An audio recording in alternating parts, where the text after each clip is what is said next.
Welcome to this week's drawing lesson. Now, the past 2 weeks we've been looking at planes and we applied it to a mushroom and a nose. So this week we're going to look at how to use it drawing an eye.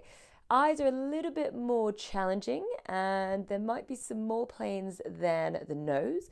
So let's see how it works on a more circular round object. So grab your pencils and let's get started. First of all, let's look at the eye we're going to draw. Now, eyes are really complex. You've basically got a ball in a socket and then you've got a brow bone and a nose coming out as well. So we need to break that down into the most simplest shapes that we can. So I've gone and tried a little overdrawing just to see if I can break down the shapes and understand it clearly.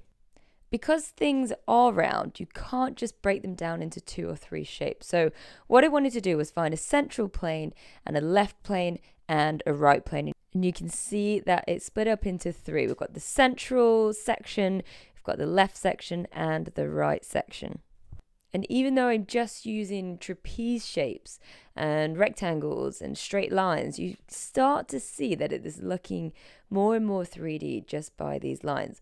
Obviously, I have drawn the outline of the eyeball, not the eyeball, the eye itself and the top of the eyelid, and that just helps to situate it in a more realistic position. So let's start to draw this on our paper. Start with the shape of the eye itself and the eyelid.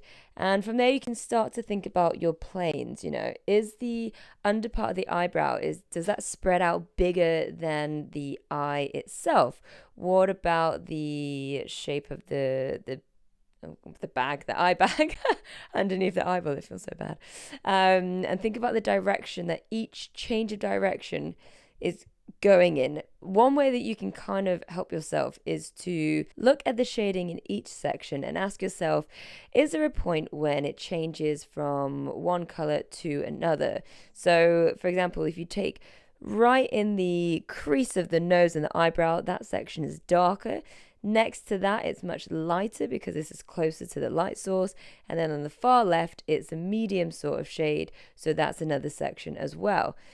And if I take away the color, the saturation, and just show you the black and white version, you'll see that it already starts to give it some shape, it starts to give it some realism, and all you need to do after that is to add the details. So all I want us to focus on this week is to get our planes, to understand them, and then to shade in your average tones. So just take your time on this. I know I say this every week, take your time on it, enjoy it. But honestly, this will start to help you to think in a very, very different way.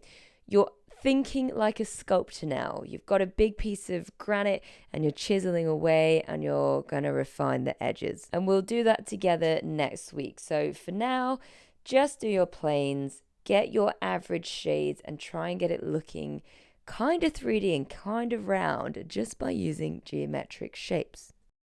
All right then, team, I hope you enjoyed this week and I'll see you next week for stage 2 of drawing an eye using planes.